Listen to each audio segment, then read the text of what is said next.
Tesla was really to try to show that what electric cars can do, because people had the wrong impression. We had to change people's perception of an electric vehicle, because they used to think of it as something that was slow and ugly and had low range, kind of like a golf cart.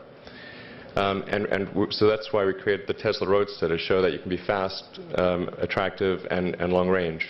And it's amazing how, even though you can show that something works on paper, and the calculations are very clear, until you actually have the physical object and they can drive it, it doesn't really sink in for people. And so that I think is something worth noting. If you're going to create a company, the first thing you should try to do is create a working prototype. Everything looks great on PowerPoint. you can make anything work on PowerPoint. But if you have an actual demonstration article, even if it's in primitive form, that's much more effective for convincing people. And then the internet's also helpful because it's anything to do with software is a low capital endeavor. So I didn't have any money. I just had a bunch of student debt. But software you can just write, like by yourself. And you don't need a lot of atoms. Like you don't need a lot of tooling and equipment, and so it's not capital intensive.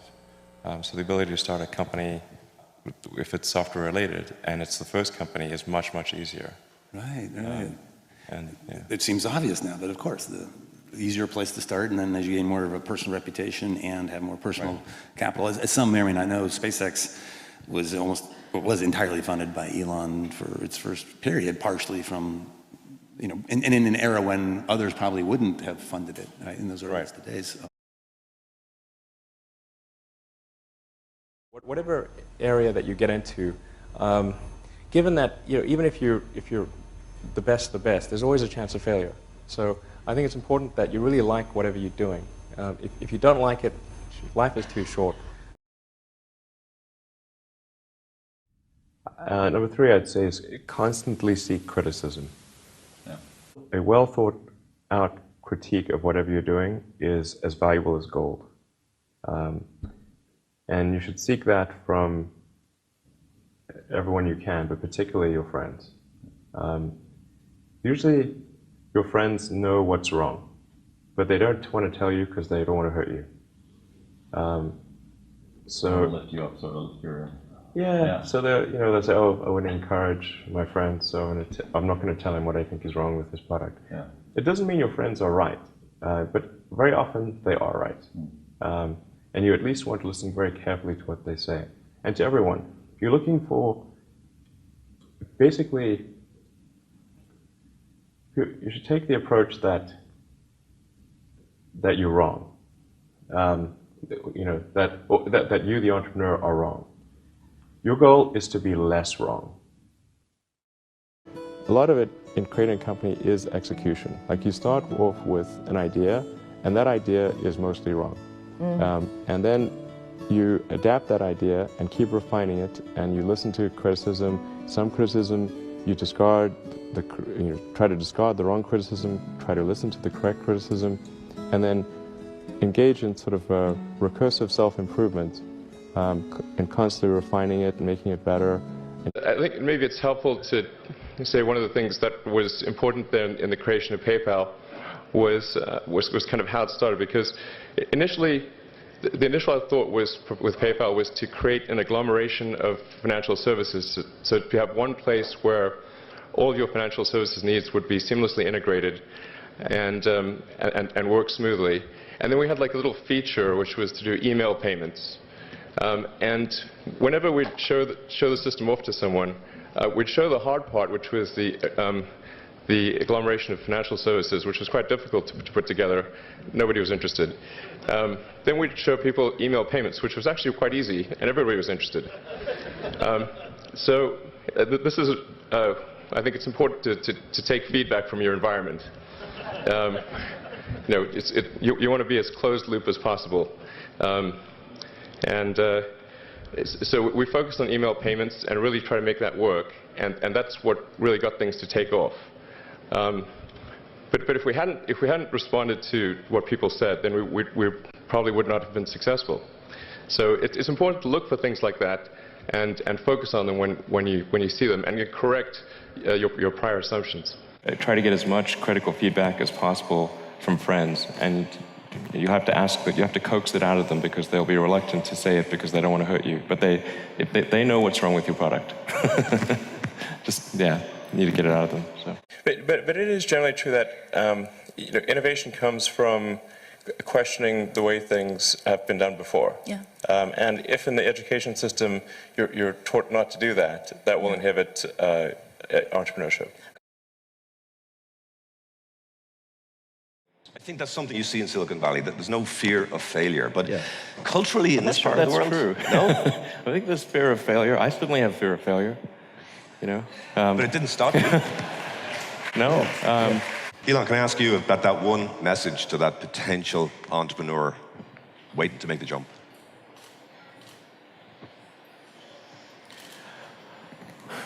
Well, I mean, certainly, I think people should ignore fear if it's irrational, and but even if it's rational and the stake is worth it, it's still worth proceeding.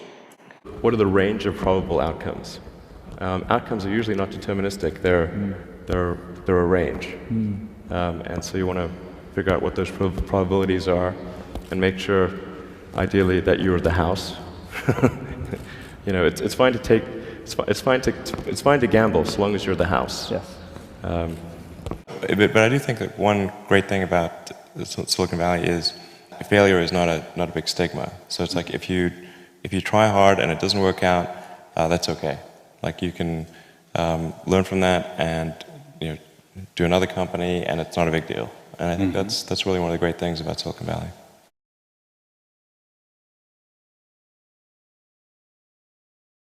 And then I think that the final thing I would encourage you to do is, now is the time to take risk. You don't have, you don't have kids. Your obligation. Well, sorry, probably don't have kids.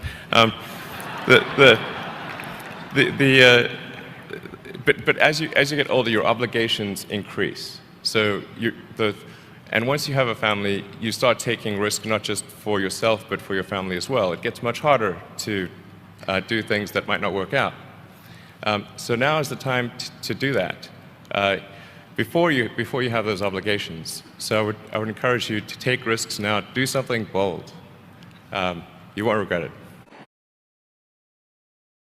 So in order to have a great company, you've got to focus your energies on a particular area. Something that Steve Jobs was that I think was quite admirable was he was ultra product focused, like down to the little detail. He and the other people at Apple would really try hard to have these, both at a high level and a small level, these delightful things happen.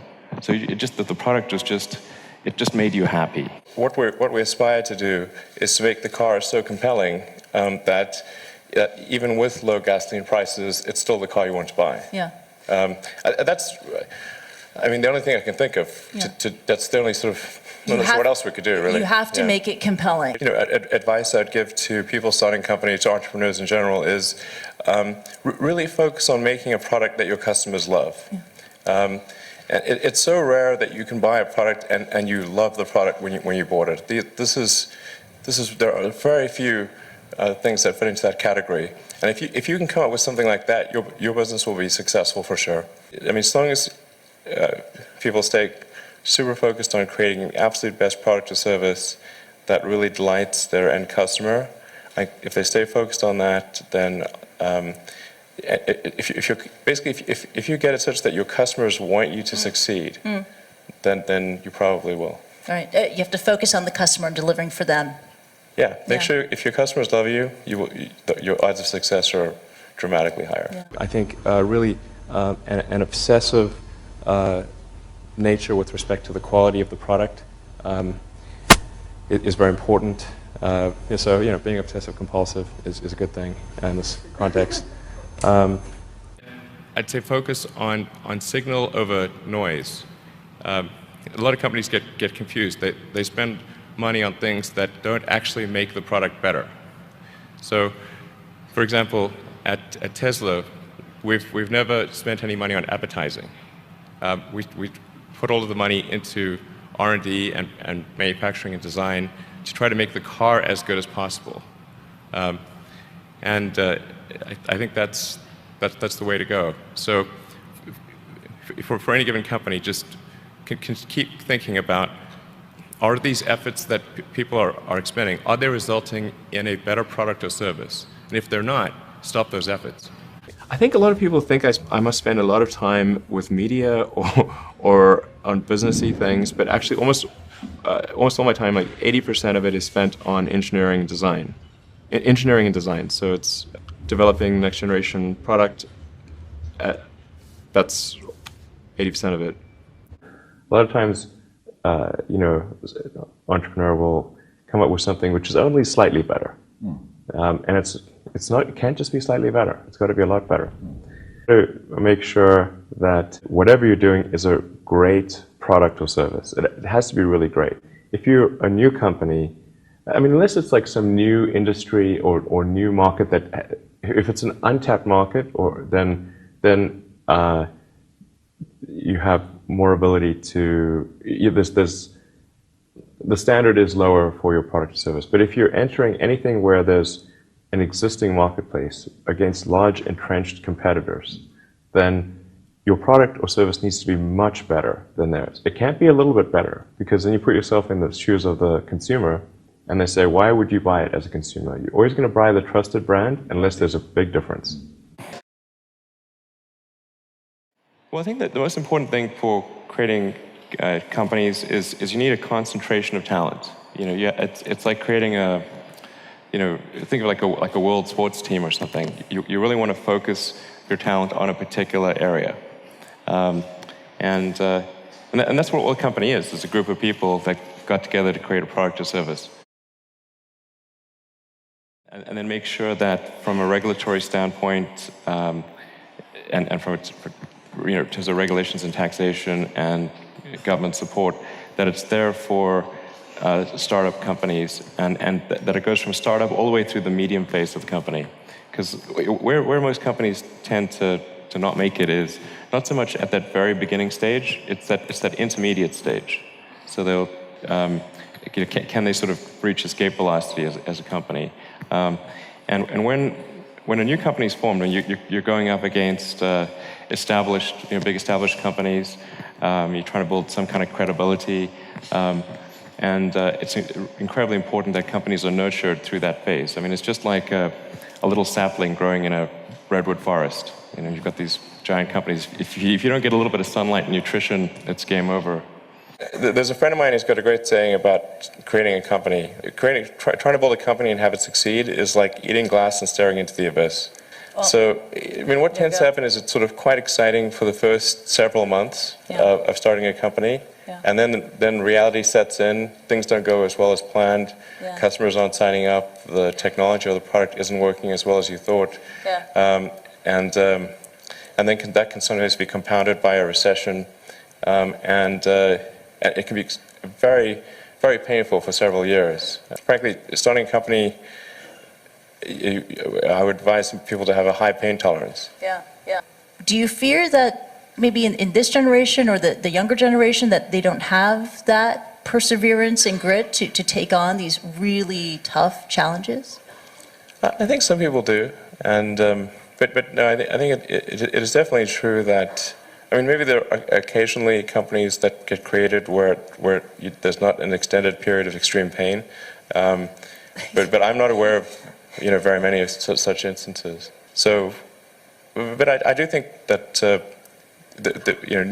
new great entrepreneurs are born every day, and we'll continue to see amazing companies get built. But I would definitely advise people who are starting a company to expect a long period of quite high difficulty. You said that the most common hiring mistake was weighing too much on someone's talent and not on someone's personality. And then I think it matters whether someone has a good heart. It does, yes, absolutely. So that's generally where, if I say where it's of the hiring mistakes that I've made in the past, it's been just as I said, it's looking too much at their intellectual capability alone and not on how they affect those around them. What really matters is for someone's contribution to a company is how they are as an individual and how they affect others around them. I mean, you could say it's also analogous to a sports team.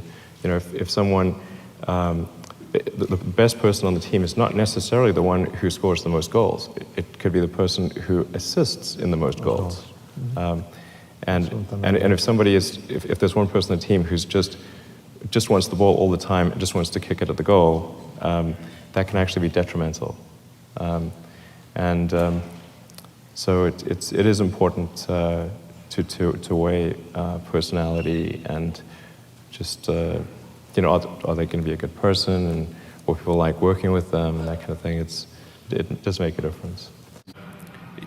If you're creating a company or if you're joining a company, the most important thing is to attract great people. So either join a group that's amazing, that you really respect, or if you're building a company, you've got to gather great people. I mean, all a company is a group of people that have gathered together to create a product or service. And so depending upon how talented and hardworking that group is, and the degree to which they are focused cohesively in a good direction, that will determine the success of the company. So do everything you can to gather great people if you're creating a company. You know, in terms of creating a company, you know, what Edison said, which was like it's 1% inspiration, 99% perspiration, is true. You have to work super hard, and that's very important. I think certainly extremely tenacious, and then just work like hell. I mean, you just have to put in, you know, 80 to 100-hour weeks every week. Gosh, and that's then a lot of work. All those things improve the odds of success. Okay. I mean, if other people are putting in 40-hour work weeks and you're putting in 100-hour work weeks, then even if you're doing the same thing, you know that in 1 year you will achieve what they achieve. You will achieve in 4 months what it takes them a year to achieve. Depending upon how well you want to do, and particularly if you're starting a company, you need to work super hard. So what does super hard mean? Well, when my brother and I were starting our first company, instead of getting an apartment, we just rented a small office and we slept on the couch. And we showered at the YMCA, and we're so hot up we had just one computer. So the website was up during the day, and I was coding at night, 7 days a week, all the time. And I sort of briefly had a girlfriend in that period, and in order to be with me, she had to sleep in the office. So work hard, like I mean, every waking hour. That's the thing I would say particularly if you're starting a company. And I mean, if you do simple math, say like, okay, if somebody else is working 50 hours and you're working 100, you'll get twice as much done in the course of a year as the other company.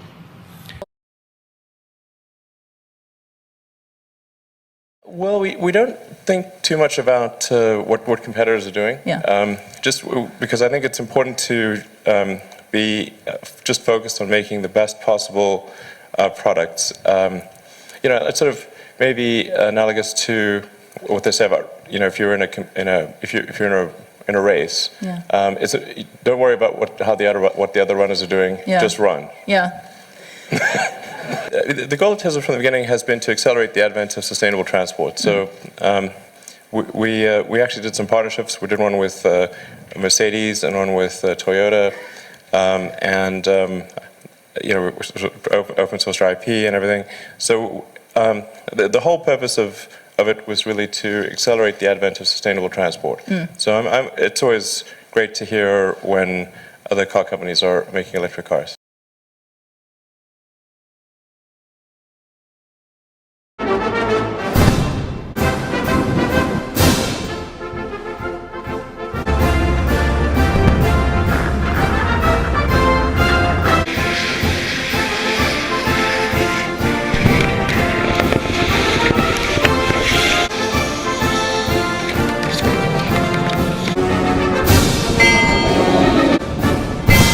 failure in a row, did you think, I need to pack this in? Never. Why not? I don't ever give up. I mean, I'd have to be dead or completely incapacitated. One does have to be focused on the short-term and money coming in when creating a company, because otherwise the company will die. So I think that a lot of times people think like creating a company is going to be fun. I would say it's not. It's really not that fun. I mean, there are periods of fun, and there are periods of where it's just awful. And particularly if you're the CEO of the company, you actually have a distillation of all the worst problems in the company. There's no point in spending your time on things that are going right. So you only spend your time on things that are going wrong. And there are things that are going wrong that other people can't take care of. So you have like the worst.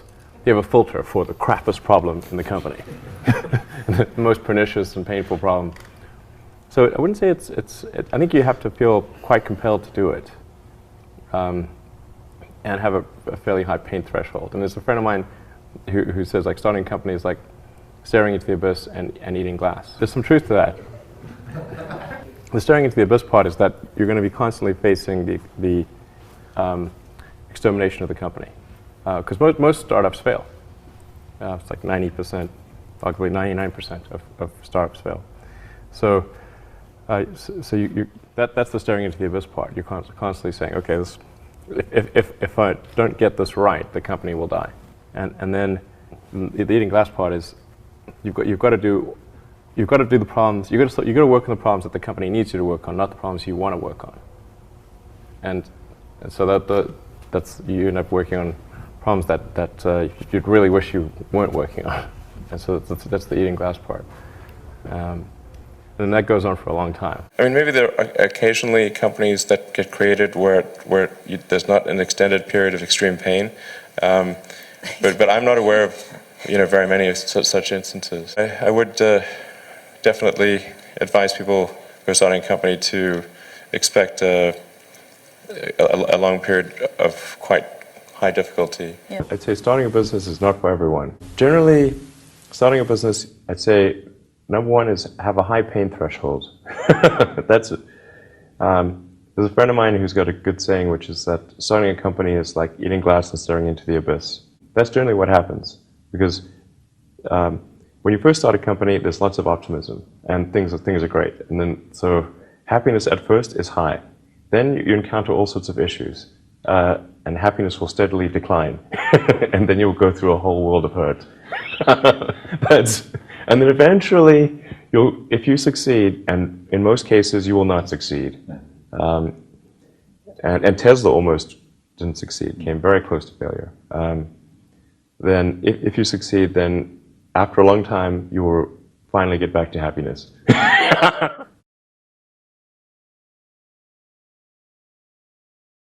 I think certainly being focused on something that you're confident will have high value to someone else, and just being really rigorous in making that assessment, because people tend to, a natural human tendency is wishful thinking.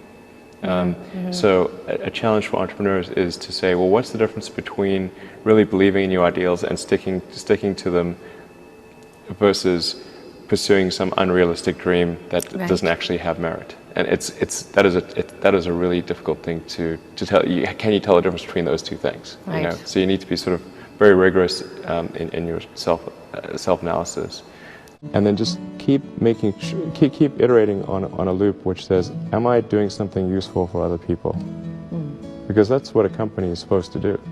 A company is just a group of people gathered together to produce a product or service. And a company should only exist if that product or service is truly useful to customers. How should someone figure out how they can be most useful? Whatever this thing is that you're trying to create, what would be the utility delta compared to the current state of the art times how many people it would affect? So that's why I think having something that makes a big difference but affects a sort of small to moderate number of people is great, as is something that makes even a small difference but affects a vast number of people. Like the area under the curve. Yeah, exactly. The area under the curve is would actually be roughly similar for those two things. I think having a purpose certainly is going to attract the very best talent in the world, because if people can, if there's something that's intrinsically enjoyable and the financial rewards are good, but then also it's something that's going to genuinely change the world, then I think that's a pretty powerful motivator. But I don't think like everything needs to change the world, you know? I mean, honestly, like there's lots of like useful things that people do, and I mean, I think really it should be like a usefulness optimization. Like just say like, is what I'm doing as useful as it could be?